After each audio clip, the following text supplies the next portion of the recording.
Savais-tu que le cochon d'Inde n'est absolument pas originaire du continent asiatique? Je te dis tout maintenant. Tu vois ce petit animal mignon et jovial?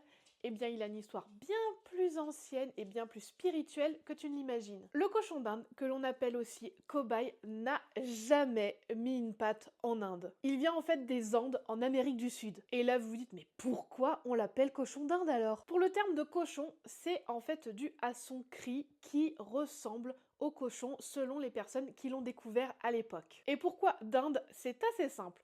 En fait, lorsque Christophe Colomb a découvert l'Amérique en 1492, il a cru arriver sur le continent asiatique, autrefois appelé les Indes. Et donc, lorsqu'on a découvert le cobaye, ils l'ont appelé cochon d'Inde parce qu'ils pensaient être aux Indes. Mais revenons à l'histoire de notre cobaye en Amérique du Sud. Là-bas, il est domestiqué plus de 5000 ans avant sa découverte par les colons, par les peuples indigènes tels que les Incas. À l'époque, il était utilisé pour sa viande. Et oui, il fallait bien qu'ils se nourrissent, les Incas à l'époque. Mais aussi dans le cadre de rituels spirituels. Certains même le considéraient comme un animal capable de détecter des maladies. Donc selon eux, il était doté de pouvoirs surnaturels, d'où le fait qu'il soit utilisé dans des rituels. Encore aujourd'hui, que ce soit au Pérou ou même en Bolivie, il est respecté et souvent représenté dans l'art religieux. Aujourd'hui, le cochon d'Inde est un compagnon très populaire, affectueux et intelligent qui en fait un animal très apprécié. Mais derrière ses petits yeux, il y a des millénaires d'histoires ainsi que de croyances et de cohabitation avec l'homme. Tu veux découvrir d'autres histoires vraies et touchantes sur les animaux? Alors abonne-toi à cette série.